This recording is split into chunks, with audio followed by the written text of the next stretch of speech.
इस वीडियो को देखने से पहले मेरे चैनल को सब्सक्राइब करें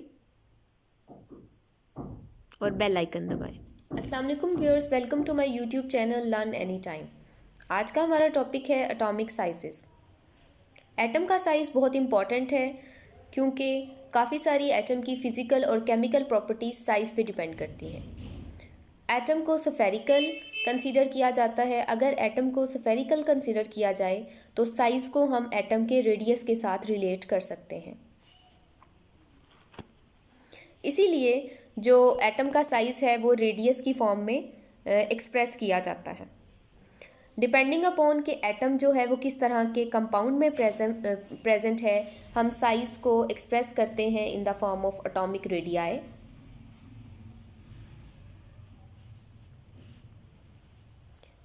अगर एटम आयनिक कंपाउंड में या आयन की फॉर्म में प्रेजेंट है तो इसे हम एक्सप्रेस करेंगे in the form of ionic radii.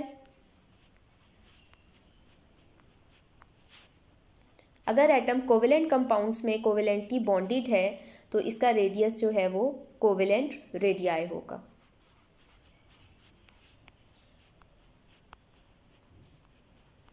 First of all हमने डिस्कस करना है एटॉमिक रेडियस को।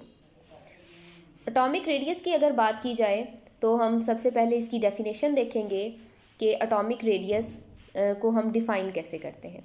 एटॉमिक रेडियस की अगर हम डेफिनेशन देखें तो that is the average distance between the nucleus and the outermost electronic shell. इसके लिए हम एटम को ड्रॉ करते हैं। एटम के सेंटर में न्यूक्लियस प्रेजेंट है, दिस इज़ न्यूक्लियस, और इसके अराउंड डिफरेंट शेल्स में इलेक्ट्रॉन्स प्रेजेंट हैं। According to the definition of atomic radius की डेफिनेशन के एतबार से अगर हम देखें तो ये जो एटॉमिक रेडियस है वो क्या है, न्यूक्लियस और इसका जो आउटर मोस्ट इलेक्ट्रॉनिक शेल है उसके दरमियान जो डिस्टेंस है, एवरेज डिस्टेंस, वो इसका एटॉमिक रेडियस होगा आर। एटम का जो रेडियस है इसे हम प्रिसाइजली मेजर नहीं कर सकते, यानी इसकी जो एग्जैक्ट वैल्यू है वो फाइंड नहीं की जा सकती। क्या रीजंस हैं, रीजंस की तरफ आते हैं।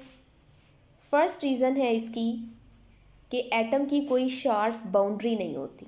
ठीक है, atom has no sharp boundary. Sharp boundary ना होने की वजह से जो एटम का रेडियस है वो एग्जैक्टली मेजर नहीं किया जा सकता। शार्प बाउंड्री क्यों नहीं होती, क्योंकि एटम के जो इलेक्ट्रॉन्स हैं उसका जो इलेक्ट्रॉनिक डिस्ट्रीब्यूशन है वो एटम के से लार्जर डिस्टेंस पे जाके भी इलेक्ट्रॉन को फाइंड करने की जो प्रोबेबिलिटी या चांसेस हैं वो ज़ीरो नहीं होते। सेकेंड रीज़न कि हम एटम के साइज़ को प्रिसाइजली या एग्जैक्टली क्यों मेजर नहीं कर सकते वो ये है कि एटम का जो रेडियस है वो इफ़ेक्ट होता है नेबरिंग एटम से। एटम जब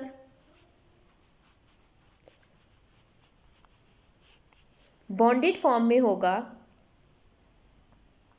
तो जो साथ वाले एटम्स हैं वो भी इसकी इलेक्ट्रॉनिक डिस्ट्रीब्यूशन को अफेक्ट कर रहे होंगे, इस जिसकी वजह से एटम का जो साइज़ है वो डिफरेंट कंपाउंड्स में थोड़ा सा वेरी कर जाता है, डिफरेंट हो जाता है।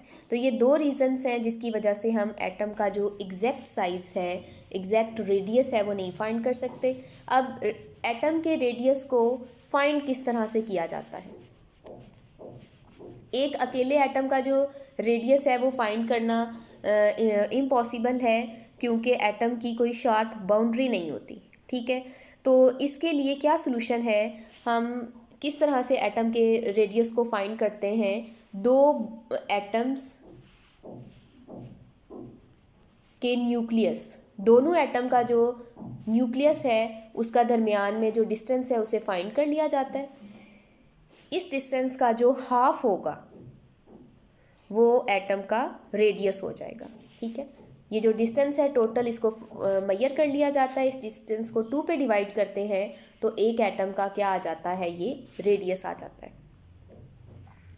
ये जो डिस्टेंस है दोनों न्यूक्लियस के दरमियान, इसको मेजर करने के लिए जो टेक्निक्स यूज़ होती हैं उसमें आता है एक्सरेज। एक्सरेज की हेल्प से दोनों न्यूक्लियस के दरमियानी जो फासला है उसे मेजर किया जाता है।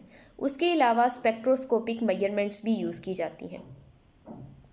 एटम के रेडियस को किस में शो किया जाता है? अगर हम इसके यूनिट की बात करें तो एटम का जो रेडियस है इसे हम पिकोमीटर में मेजर करते हैं।